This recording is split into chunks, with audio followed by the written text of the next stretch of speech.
Friends, inverter సదుపాయం లేని వాళ్ళు ఇన్వర్టర్ బల్బుల్ని వినియోగిస్తూ ఉంటారు. ఈ ఇన్వర్టర్ బల్బుల్ని ఎక్కువగా 9 వాట్లో వినియోగిస్తుంటారు. అయితే కొంతమందికి ఇందులో ఎక్కువ వాట్ ఉన్నాయా లేదా అన్నది విషయం తెలియకపోవచ్చు. ఎందుకంటే ఏ షాప్లో చూసినా సరే 9 వాట్ బల్బులే ఎక్కువగా అమ్ముతూ ఉంటారు. అయితే ఈ ఇన్వర్టర్ బల్బుల్లో అంటే ఈ రీఛార్జబుల్ బల్బుల్లో లేదా ఎమర్జెన్సీ బల్బు ఇవి 9 వాటే కాకుండా 11 what, 12 what, 25 what, 30 what, 50 what వరకు కూడా లభిస్తున్నాయి. హలోనిక్స్ కంపెనీకి సంబంధించినటువంటి ఈ రీఛార్జబుల్ బల్బ్ 20 వాట్ ఇది.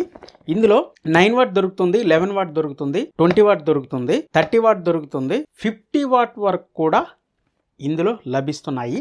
ఇంకా మిగతా కంపెనీల విషయం వచ్చేసరికైతే ఓరియంట్లో 30 వాట్, హవెల్స్లో 30 వాట్ వరకు రీఛార్జ్ బల్బులు అయితే దొరుకుతున్నాయి. హవెల్స్ ఓరియంట్ కంపెనీ లాగే ఇది కూడా బాగానే ఉంటుంది. దీని బ్యాకప్ టైం 4 అవర్స్ వరకు వస్తుందని వీళ్ళు ఇక్కడ బాక్స్పై మెన్షన్ చేశారు. ఇక బల్బు మనం చూసినట్లయితే ఈ విధంగా ఉంటుంది. మరి 20 వాట్ కదా, కాస్త పెద్దదిగా వస్తుంది. ఇందులో లోపల ఉన్నటువంటి బ్యాటరీ అన్నీ పెద్ద వస్తాయి కదా. ఒకవేళ మీరు కనుక 9 వాట్ కాకుండా 30 వాట్ లేక 25 వాట్, 50 వాట్ కనుక వినియోగిస్తుంటే కామెంట్ సెక్షన్లో కామెంట్ చేయండి.